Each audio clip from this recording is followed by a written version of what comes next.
You wanted the best. You've got the best podcast. The hottest podcast in the world. The Chris Voss Show, the preeminent podcast with guests so smart you may experience serious brain bleed. The CEOs, authors, thought leaders, visionaries, and motivators. Get ready. Strap yourself in. Keep your hands, arms, and legs inside the vehicle at all times, because you're about to go on a monster education roller coaster with your brain. Now, here's your host, Chris Voss. Hi, folks. It's Voss here from thechrisvossshow.com. Thechrisvossshow.com, as the Iron Lady sings it. That's when you know it's officially on the air. For 15 to 16 years, we bring in the Chris Voss Show. The most smartest people in the world, the CEOs, the billionaires, the White House presidential advisors, governors, congressmen, U.S. ambassadors, astronauts, Pulitzer Prize winners, all of the most brilliant minds that have studied through a lifetime of their history, brought you their stories, their cathartic moments, their research, their study, and distilled it down into, up to an hour that we call the Chris Voss Show, where we give you their data, share their minds with you, ask them the deep questions that we do on the show, and give you what some people refer to as the Chris Voss Show glow. It just adds to your intelligence in the show. So be sure to refer the show to your family, friends, and relatives. Go to goodreads.com/Chris Voss, LinkedIn.com/Chris Voss. Subscribe to the big LinkedIn newsletter. I think grows like a weed every day. And then the 130,000 group over on LinkedIn. Go to youtube.com/Chris Voss. Chris Voss 1 on the Tickety Talkety. Chris Voss, Facebook.com, if you want to talk the show around Facebook as well. We have an amazing story, an amazing gentleman on the show. He's done some interesting things in his life. He's come from $300,000 in student loan debt to becoming a thriving real estate investor and entrepreneur. So we're going to be talking to him about what he does. Dr. Jeff Anzalone is on the show with us today. He helps professionals shift their mindset to elevate health, maximize wealth, and enrich relationships. He is a periodontist who teaches a unique prescription for success centering on mindset shifts. Through his platform, debtfreedoctor.com, he empowers clients to elevate their health, maximize their wealth with real estate, and enrich their relationships to give them the life they want. And who wouldn't want that? Welcome to the show, Jeff. How are you? I'm great. Thanks, Chris, for having me here. Thanks for coming. We certainly appreciate having you. It looks like I already leaked out your .com, debtfreedoctor.com. Do you want any other .coms? Do you want people to follow you on the interwebs? Pretty much all the links are on there for Instagram at Dr. Jeff Anzalone. And then the YouTube channel is Debt-Free Doctor Jeff Anzalone. There you go. So give us a 30,000 overview of what you do over there in your words. As you had mentioned, I'm a periodontist by trade, but I seek out real estate investments for my investors and bring those to them to allow them to acquire passive income streams so they can get out of the rat race. Get out of the rat race. I've seen that movie before. So tell us a little bit about your journey. You have an interesting story of how you got down the road of going from, becoming a doctor and then eventually moving into real estate. Yeah, I had a pretty traumatic accident the day before I turned 8. Your parents tell you don't play with fire. I didn't listen. So my friend and I, we made a little fire in somebody's backyard, and there was this big red can in the corner. We're like, hey, what is that? Why don't we pour it on the fire and see what happens? Jeez. When we did that, guess what? Boom, it flamed up. I had 2nd and 3rd degree burns all over my legs. So anyway, I had to do, plastic surgery, skin grafting, had to learn how to walk again. But the plastic surgeon made such a impact in my life. That was really the first time I've really been around. Really? Yeah. 8 years old, so Dr. Worthen, and I kind of knew at that point I wanted to be, something in the healthcare profession. Wow. But as I got closer to when I got in college, I kind of thought back and said, during growing up playing baseball, football, basketball, all the dads that were dentists, they were coaching. They were in the games. They never missed a game. All the dads that were physicians, they were always working. So I was kind of like, okay, I like that lifestyle better. Went to dental school, got interested in surgery, oral surgery, decided to do a residency. And once I decided to come back here to my hometown, Louisiana, 2 weeks before I finished, I got a phone call, and basically the group pulled the deal off the table. Oh, no. You can imagine, having a 2-month-old, $300,000 in student loan debt. Holy crap.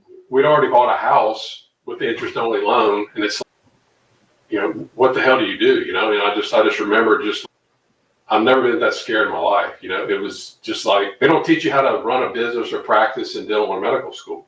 Yeah. Long story short, I'm from a small town. Word got out. A guy reached out to me, kind of had the same situation. He brought me under his wing, showed me how to run the practice.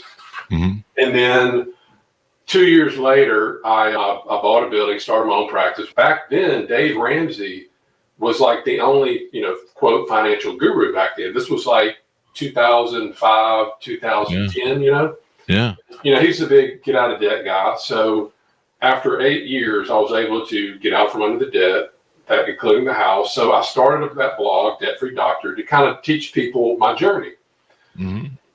I thought it would be great, but I was like, okay, I don't have any debt, but I'm still having to go work. I still have to go treat patients to make money. 2 years later, we go snow skiing, get off the lift. The kid cuts in front of me. I swerve, about killing, and I fall. When I fall, my wrist bends backward. That wrist was my wake-up call. Yeah. Because if Big Jeff can't use his hands, he can't feed the boys. Yeah, that's true. As a doctor, your hands are everything. So I was operating so risky, and you never think about getting hurt or anything. You're like, okay, I want to work for 4 years, right? So I started just scouring the internet, reading books, meeting people, and after about a year, two main things came about. Wealthy people, number one, they have multiple income streams, average of 7. Back then I had 1. Number 2, wealthy people own real estate. So when you go ask somebody that's really wealthy, hey, what do you do? They don't tell you, I'm a doctor, I'm a lawyer, I'm a this. They say, I own. I own businesses, I own real estate. So that started to change my mindset, my thinking. Got into real estate. Now I'm teaching other doctors and dentists and high income professionals how to do the same thing. Not so much to go out and buy the Lambos and all that, but basically just to help mitigate your risk moving forward. Yeah. I mean, when you really think about it, a doctor is like a football player. You muck up them hands, especially if you're like a quarterback, you got a real problem. And, I think the NFL discourages their quarterbacks from doing kind of some risky stuff in their sports and stuff. Maybe, I don't know. I think they can't ride motorcycles. I think some people can't ride motorcycles. If I recall correctly, there was something about that, like McMahon. So some of the top quarterbacks weren't allowed to, according to their contracts, ride motorcycles or something that they're really dangerous. I don't know. I thought it just son's a quarterback here at the local college, and they're pretty, they're pretty much on top of them. They, discourage them from doing, the kids stuff. So I can only imagine an NFL quarterback. Oh yeah, I mean, you wouldn't want him jumping out of planes or doing something really crazy. So this is great. So you take them to your website, Debt Free Doctor, and they can learn from you. They can coach. How do you have it set up? Do you have community coaching, individual coaching? It looks like you do a lot through your YouTube videos, et cetera, et cetera. First thing I want to do is educate people. I just want to give them an option, because I wasn't given an option, and probably most of your listeners aren't. It's, hey, Bubba, come on in here for 40 years. You're going to put your money in the stock market, and man, when you're 70, you're going to be set. I'm like, what if I got a freaking hip replacement, a knee replacement? I can't go skiing or something. It's like, why do you want to live poor for 40 years and live rich for 10? You don't think, but that was the only thing that I was taught. So I'm giving people a different option, and I'm giving them articles. I'm giving them YouTube videos. I'm pretty active on Instagram. Just giving them information. Just to start them thinking differently about how they're making money. Most people are employees or they're self-employed. Yeah. Think about this. If you're listening to this right now, think about how long could you take off work? Is it a week? Is it a month? Can you take off a year? Most people say no, because they're trading their time for money. We're trading our patients for money. Yeah. if you get to the point where you start replacing your expenses with cash flowing assets, I've got a trailer park in South Louisiana that pays my mortgage. Holy crap. They don't teach you that in middle school, Yeah. Yeah. And so basically you help people make that transition and do stuff. That's one of the aspects that we've had people talk about in the show where, if you're one of the challenges of being a doctor or other businesses where you are the product technically for the most part, being a doctor or, some people, that are entrepreneurs, they are the company. Like me, I'd be a little hard to have somebody else do the Chris Voss Show. I wasn't named Chris Voss, I guess. But, you are the company. So if you try and sell it or do an exit, it has a more challenge to its value because you're the irreplaceable product in there. And you're right. If anything happens to you, you get sick, you go down for a while. A lot of entrepreneurs that run their own companies, they can't afford to get sick and they can't afford to be down because they are the product or service. So one thing you talk about is holistic wealth, balancing health, relationships, and finances. Tell us a little bit about what that means. Most people are searching out help in those three areas: health, wealth, relationships. That's it. Think about right now, if you have a problem, more than likely it's going to fall in one of those three buckets. And you have to sit down and figure out which of those three areas you need help in. It could be one, it could be all three. And it takes you just time sitting down. And, you may have a lot of money, but if you're working all the time, you don't have your health, what's the point? That's very true. If you're always out traveling by yourself, you don't have any relationships. So it kind of has all to balance out. So I'm really big on talking about looking in those three areas, especially if, with marriage. That's the most important decision probably you're ever going to make because who likes to half their money? I don't. So. I like how quickly you went, I don't. Yeah, I mean, that's a big thing for men nowadays. The divorce rate is extremely high. And I think out of all the divorces that are filed, 90% are filed by women in the educated class. By normal women, 80% are filed by women.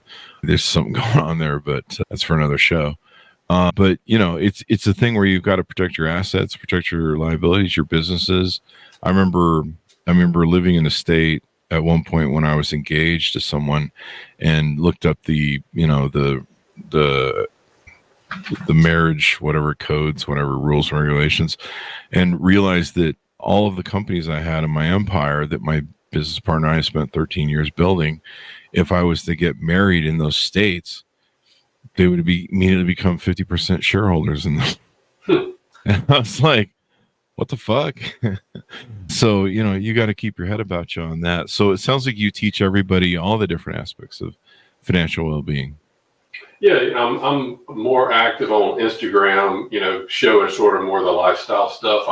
My kids are 16 and 18, and they were kind of like, Dad, you kind of got to show what you do. You just can't be at work all the time. So, I'm very active. I make it a point to work out, do something every day, There you go. Dentistry is very tough on the body. There's a lot of back, neck, shoulder, elbow. So I'm constantly stretching and, working out. I recently started more focusing on counting macros and watching my food. And that was a game changer. Yeah. So, you can't, what's the little thing? If you can't measure, what's the thing called? Can't measure. Can't improve what you don't measure. Oh, that's true. Probably. Yeah. So if you never look at your bank account, then you probably don't have much in it. Yeah. If you never look at what you're eating, and once I started paying attention to that, and the thing is, it makes you become more disciplined. Yeah. Think about it. If you go to a doctor, and let's say you go to your physical, doctor gets your physical, and he's over there, and he's about 350. He smells like cigarette smoke. He's got right here in the scrub pocket, he's got the skull ring, and he's telling you to eat right and exercise. You're like, I'm not going to listen to this bozo. Yeah, I don't know. So people respect people that look good, that are in shape, and it takes discipline. It starts there. If you're disciplined there, you'll get discipline in your finances, and you'll get discipline in your relationship. So it all kind of interconnects. There you go. There you go. I think I see your trailer home park that's here. Yeah. In your Instagram. There you go. That's one we just bought across town. So I'm excited about that because I'm getting my kids involved because I don't want them to learn finances from the school system, work their whole life. I want them to at least be exposed to being able to go buy something, provide a good product, affordable housing for people, treat them right, learn how to market, sell, run a business. If it's not for them, that's fine, but at least they're going to be exposed to it. Definitely. And so you're helping not only doctors improve their financial income, but they can improve the quality of their generational wealth that they pass on down to their kids and family. I think it's so important. There should be entrepreneur classes in schools. My employees used to always joke with me. They're like, if Chris ever has kids, they're all going to go to bed at night in double-breasted suits, and he's going to read the Wall Street Journal and he's going to read the Wall Street Journal to him. And today, honey, close your eyes. Today, honey, IBM was up 4 points. And then by 8, I think they used to joke. They're like, by 8, all of his kids will have a company, or else he'll put them up for adoption. He'll have started a business at the very least, which is probably true. I mean, why not? I mean, it was better than what I did with my kids originally. I just sent them all to military school till they're 18. So I moved a couple times, so they haven't been able to find me when they get out. But no, I love what you're doing here. And, you're talking, some of the things that you posted on Instagram, you're talking about some of the confusion of different things here. Some people saying a house is a liability, house is an asset. Grant Cardone says don't buy a house. That's because he wants you to buy into his fund to buy houses for him. I mean, he's a good guy, but, don't use the FHA, use the FHA. There's a lot of stuff going on with the markets and everything else. And have you run into setbacks, any setbacks or challenges in your investment journey, and how'd you overcome it? Yeah, sure have. If somebody tells you they have it, then they're lying, because everybody's failed, right? Yeah. There's something called crowdfunding, and that's how I first started real estate. And that's basically, you look at a website and they have these properties, and the way that I was originally picking them was, oh, that looks good. That has some really high numbers. I'm going to invest there. And I did a couple of small deals and they worked out well. So Big Jeff decided to go big with 50 grand. Oh.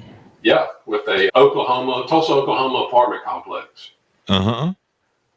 Little did I know, they did not disclose they were in the hood. They bought in the hood. Everybody's moving out because everybody's getting shot. So the guy buys the building and goes, I'm going to really fix it up to get people to move back in. We didn't know that. He runs out of money. All the investors lost their money, including my 50 grand. Oh, no. That is not cool. So that taught me a lesson. Now I don't invest online, and I only invest because I get to meet the people. I go to their property. I know where they live. I know if something happened, I know where to go get my money. There you go. I know where to go get my money. Where to get my money? You see my last name, Anzalone, little Cecilia. I can call Frankie. Who cares? I got baseball bats. Found a few rusty nails through that thing too. Bada bing. There you go. Bada bing, bada boom. I learned that too over the years of business. If you don't own it, you don't control it. It's just such a high risk thing to get lost, between shitty partners and God knows what else. It's just Chris, how many times have you heard somebody say, man, I was going to retire this year, but the stock market was down. I got to work another year. So there's no control with that. Here, You got control. Mm-hmm. People are bitching about inflation. You just raise your rents. You have control. No, I'm not being mean. I'm just saying, because when you're going to a restaurant right now, they raise food prices, right? Because the vendors so you're just passing along to the customer. You have control in your properties versus stock market and things like that. You have no control. So it's just for everybody, no. But people that want to really gain wealth, and I haven't even gotten into the tax benefits, which we can talk hours on that. But if you teach your kids how money works and how taxes work, they'll be set. And learn how to sell, game changer. Definitely. The tax base for is the real hidden benefit, I think, of real estate. People don't realize the depreciation, the write-off, or the interest write-off and stuff. And it's a slow, steady thing. It's not a high risk, stupid thing like crypto. Yeah, I didn't even understand. I remember when I bought this building, my accountant said, "Okay, we're going to do a straight line depreciation, 27 and a half years." About it, I went over my head. I'm like, I don't know what to talk about. But now I get it. I mean, you can buy something. You can buy a building. You can buy a property, and the wear and tear. The roof is not going to last forever. The floors, the walls, the fixtures. So the IRS allows you to write off the wear and tear of a property that's going up in value. I mean, that's the best thing since sliced bread. And if you play the cards right, you can take the write-off, the depreciation, and offset your income. Yeah. I mean, I teach that all day long. And you do it right, and you follow the rules. Think about not having a tax bill. Oh, that's heavenly. That's the whole beauty of it. Yeah, and that's what the really, really wealthy people do. The problem is, most people out there, they think, oh, that's just too hard to do or whatever. It's not. The tax code is, I don't know, 3,000 or 4,000 pages. Only 15 pages, Chris, teach you how to pay taxes. The rest tell you how not to pay taxes. That's interesting. I didn't even know that. They give all the benefits to real estate investors. Why? Because the IRS, the government, doesn't want to be landlords. They give all the tax credits to people like you, business owners. Why? What do? We hire employees. What do employees do? Pay taxes. Right? So if you're a business owner or start a business or you own real estate, you're going to get but most people aren't. Most people are employees and they're bitching about all the taxes. But I mean, I'm telling you, if you want to have control of your finances, it's all you have to do. And freaking everything I learned is online. I make more money outside of my practice that I went to school 12 years after high school. Then $300,000 worth of student debt. Yeah. I make more money than all the stuff that I learned online for free. If I went to college right now, I wouldn't go to college. I wouldn't. And I tell my kids, like, that's fine. It's insane. Dude, we didn't have the internet. We didn't have cell phones. Yeah. I mean, I had the Britannica Encyclopedia. So I wanted to know what crypto was. I had to go get the CR and open it up. And now it's, hey, Siri, crypto, bada bing, Bada bing. The other great thing about the business of real estate is, if you create any other sort of business, you've got to know, all the aspects of business, marketing, startup, foundational. There's things that can go wrong. There's stuff that you got to innovate. You've got competition. You've got, there's a million ways to die in starting up a normal business. With real estate, it's very simple. Buy a home and you try and make a smart purchase, I suppose. And then you rent it and, you follow some different kind of rules and guidelines on renting and, fixing stuff up and whatever the case is. But it's not like a business that, you're just like, no one ever says, hey, did you went bankrupt on that home? How'd that happen? I don't know. Amazon came along and outbid me on the business. It was stuff like that. Yeah. It's a very, I don't want to overplay it by saying simple, but it kind of is compared to the shit that I do since 18, where I've been running companies. Yeah. I mean, you could go get your kid because, we got all this 529 money. Now, one of my kids in college, he was one of the valedictorians. So we've got all this money. They allow you now to go buy a house. Like if you wanted to go, so we're going to buy him a house. And guess what he's going to do? He's going to rent out the other 2 bedrooms. Mm-hmm. And he's there you go. He's started his, and I'm going to teach him how to do that. Now he's renting a house. He's a landlord. And you can do that. It's as easy as that. Right now, if you're living in a house, you rent out your room. Yeah. Make sure you know who you're renting it to. But yeah. And if he's in college still when he does that, is that what he's going to be in college still? Mm-hmm. Yeah. The money they charge for those college rooms, freaking insane. It is crazy. My friend, my friend, he had to send his daughter to college. And so he did the same thing. He got her a place, and the money that they wanted for stuff, and then what she was able to rent it out, was more than what it cost for me to live. And I'm like, what's going on over there? It's like a mansion. What the fuck is? But it's in a college town, so Yeah. Yeah. Think about the system we're in. They put us through the system. You have to study hard, make good grades, go to school, right? Mm-hmm. You get out, you got all this debt, you're locked in. The American dream is to buy a house, which is total BS, because they said that's your best investment. So you got to be in the system. People don't want to take risks because they're so locked in. And I'm giving people now a different outlook. If I could go back, I would do things differently, and that's what I try to teach, is a different type of lens of looking at things. And once you do that, it's I remember when my son, he's 16, we were going to Dallas.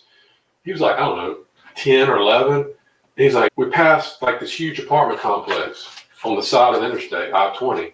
Mm-hmm. And he's like, Dad, dang, look at that. I was like, what? He was like, look at that big old apartment complex. It's like, yeah. He's like, can you imagine how much money the guy's making that owns that? I was like, dude, you're 11 and you get it. And it took me till I was like 40 to get it, It's just a different way of thinking, And so it's a mindset, I lived in an apartment for 11 years, and I never thought about that. Looking back, I would have been dangerous. I remember when I first bought my big home, and I just went right from I just skipped starter home right to a big home, and our companies were doing well, and I remember buying the home, and a month later thinking to myself, I bought this beautiful place in a canyon overlooking a reservoir, and it was one of a 3-car garage, the big windows in the back, and I mean I could throw parties with hundreds of people there. And I remember thinking about a month afterward, what did I just do? I'm a single guy and I just bought this giant home just for me. And I should have went over to the lower income part of town and I could have bought 5 homes, 5 starter homes, cookie cutters, the ones people start out with. I could have bought 5 of those for what I paid for this thing. And I'm like, I could have bought 5 homes, lived in one, and then rent out the 4 other ones and have a future, as opposed to this one that's now going to eat me alive. Yeah. And I thought, what the hell was I doing? But hindsight's 2020. And that kind of leads me into the basic rule number 1 that people, I wish they would have taught this in high school. You got to know the difference between an asset and a liability. Most people think your house is an asset. And I say, what's the definition? That's assets, put money in your pocket. Liabilities, like my wife, take money out of your pocket, okay? I was going to do that joke, but you beat me to it. So when I tell people that, I said, okay, now that you know that, is your house putting money in your pocket? They're like, no, but it goes up. Everybody said, no. Unless you're renting it out, unless you're renting out rooms, or you got, I want to put 15 RVs in my front yard. We got 2 acres. My wife won't let me do it because she said neighbor's a bitch. But I'm like, hey, who cares? But anyway, unless you're putting money in your pocket, taking money out, right? Yeah. Your house. Yeah. So why is that your best investment? Like, what is the government and the banks and the IRS? They want you to get the 50-year mortgage, right? Yeah. Yeah. And they're like, yeah, go get the house, bro. Give it to the bank. As soon as you give your money to the banks, boom, it's gone. They're buying real estate with your money. They're giving you 0.1%. Oh yeah, totally. It's not the greatest investment in the world. When I world. look back at how much we've been screwed, it's just, man, I was a sucker. Yeah. It's sad they don't teach this stuff in school, but it's for someone else's benefit, not your own. But you've gotten savvy to it, and thankfully you've taught your kids not to join into the slave ship system of just, go get a job and work for, billionaires. Work for yourself and do your own thing, especially if something happens to you, then you're covered. Some other questions I had for you. Let's see. What are some common misconceptions about financial freedom that you've encountered? That it's too hard to do, that that financial freedom will come in 30 or 40 years when the financial advisors tell you it is. Really, that's what we think. Yeah. We don't say, if you got out of school and somebody said, you can be financially free in 8 to 10 years, it'd be like, my financial advisor says I need $5 million. I can't do that. Yeah. So that's a misconception. It's not at all. You get out, like I remember the first time I got out, and once I got over that $50,000 loss, I started investing in what I mainly do now, real estate syndications. That's where you put money in it, a group investment, like an apartment building, a mobile home park, RV park, or whatever. And when your money's sitting there, you get passive income quarterly or monthly. Mm-hmm. And back then I was getting monthly. My first check was $333.33. I put 50 grand in, I was getting paid 8%. Okay. That's $333.33. I was like, wait a minute, that just paid my internet and electric bill. And then I did another 50 grand, and I was another 330. I'm like, so it was almost like the Dave Ramsey debt snowball in reverse, because now I'm like, okay, this is paying my gas bill. This is paying this bill. So it's like you slowly start to replace yourself with other things paying your income. And again, that's a different way to think about money. And the quicker you do it, the most important thing is you have control of your time. Definitely. And time is one of the few finite things, or it's not one of the few finite things, but it's one of the most important and finite things that we have. You only have so much time. You have so many weeks on average in your life. Time is everything. And especially when you're in your situation where you're, juggling your work that you're doing and everything else, and then you're trying to earn money on top of that. And the great thing about the passive income of real estate is it can work that time clock for you and make it so you can get around it. So how do people onboard with you? How do they reach out to you? How do they find out if you're fit? What are some different ways that they get to know you better and onboard? Like I said, I'm most active on Instagram at Dr. Jeff Anzalone, or they can check out website debtfreedoctor.com. My YouTube channel's on there. I'm publishing about 2 YouTube videos a day. The way that I get content is people like ask me questions. Hey Jeff, how do I invest in an RV park, or what's the cap rate, or how do I do passive income? And I take my questions and I turn it into content. I'm giving the people what they're asking for. There you go. You got a free guide to passive income on your website? Yep. They can go to debtfreedoctor.com, right there in the middle. Passive income guide, that'll get you started. We'll start sending you out emails, free information, and away you go. There you go. Now you have funds set up where people can do investments with you.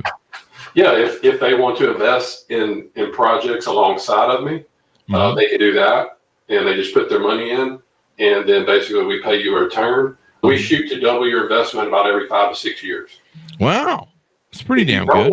If you don't want to do that, teach you how to do it. Where if you want to be an active investor, teach you how to do that too. So again, you have 2 pathways.